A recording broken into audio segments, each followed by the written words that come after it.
Tonight we have a traffic alert to tell you about. A section of Highway 25 will be closed in San Benito County. Crews will be closing Highway 25 between Shore Road and the 101 overpass between Friday the 10th and Monday, February 13th. The closure will allow crews to repair train tracks for the Union Pacific Railroad. Drivers should plan about a 20-minute delay in that area. Tonight, Hollister police are searching for 3 suspects you see right here on your screen. They say that these 3 are involved in a shooting that left 1 person hurt. Now, it happened last Wednesday around 10:30 at night.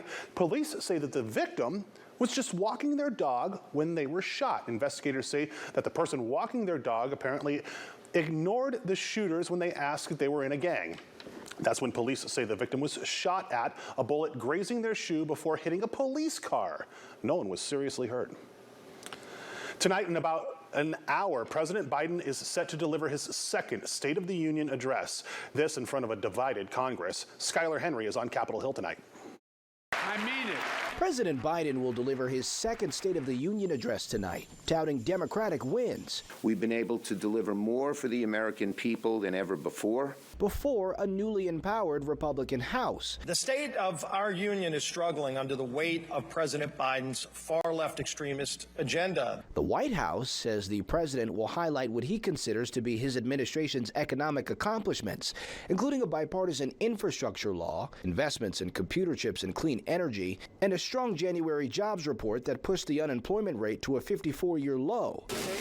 But a new CBS News poll finds many Americans say President Biden's policies are making inflation, gas prices, and the overall economy worse. President Biden is expected to highlight areas where he believes Democrats and Republicans can find compromise, as well as draw some clear political lines. Among the guests in the First Lady's box tonight, Paul Pelosi, the husband of the former House Speaker, who survived a politically motivated attack in their home, U2 frontman and AIDS activist Bono, and the parents of Tyree Nichols, who died after he was beaten by Memphis police. I want to talk to the American people and let them know the state of affairs, what's going on, what I'm looking forward to working on from this point on. The primetime address comes as President Biden marks the second half of his first term. He'll be making a case for finishing the job as he moves closer to launching a 2024 presidential campaign. Skylar Henry, CBS News, Capitol Hill. Arkansas Governor Sarah Huckabee Sanders, who was previously President Trump's press secretary, will deliver the Republican response. Well, tonight, local leaders are speaking out about what they are expecting from the president tonight. Congressman Jimmy Panetta spoke to us today about the president's second State of the Union address. Here's what he had to say.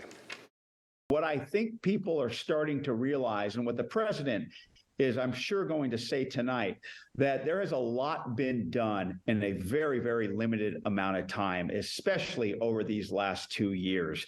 And that's provided a foundation upon which we need to continue to move forward. Now you can watch the State of the Union address right here on KION News Channel 46. It starts at 6 o'clock tonight. To the inflation crisis now, food prices continue to go up on the Central Coast and across the nation. Grocery shoppers are looking for alternate ways to save some money. KION's Natalie Gutierrez spoke to the experts about what's pushing up the cost. We used to primarily shop at Costco, and we just can't afford it anymore.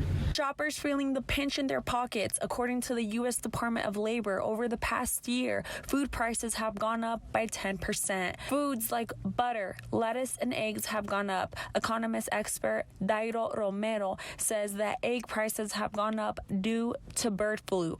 But what are other factors as to why food prices are so high? Inflation has been the problem, having to pay more for food. Everything is more expensive, and there's a demand for food, and there's limited supply for certain foods. Shoppers like Sharon Barajas had to switch to different grocery stores due to the high prices. Go to the 99-cent store, I go here. Here for us, Dollar Tree is very good. Sharon and her family also had to cut down on meat to save some money, and she says it has not been easy for her 2 teenagers who love to eat. We don't eat as much meat as we used to. It's really, really expensive. But what are some tips that economist experts are advising people to do for saving on groceries? People need to cut down on certain food products. If meat is more expensive, check if chicken is cheaper. They need to cut down on certain food products and find other ones that are cheaper and nutritious. Economist experts also say that they can't predict if food prices will go down this year. In Salinas, Natalie Gutierrez, KION News Channel 46. All right, some good advice right there. Now, if you want to go to one of those shops and do your shopping there are a total of 3 Dollar Trees here in Salinas, one on North Sanborn Road, one on North Main Street, and one on North Davis Road.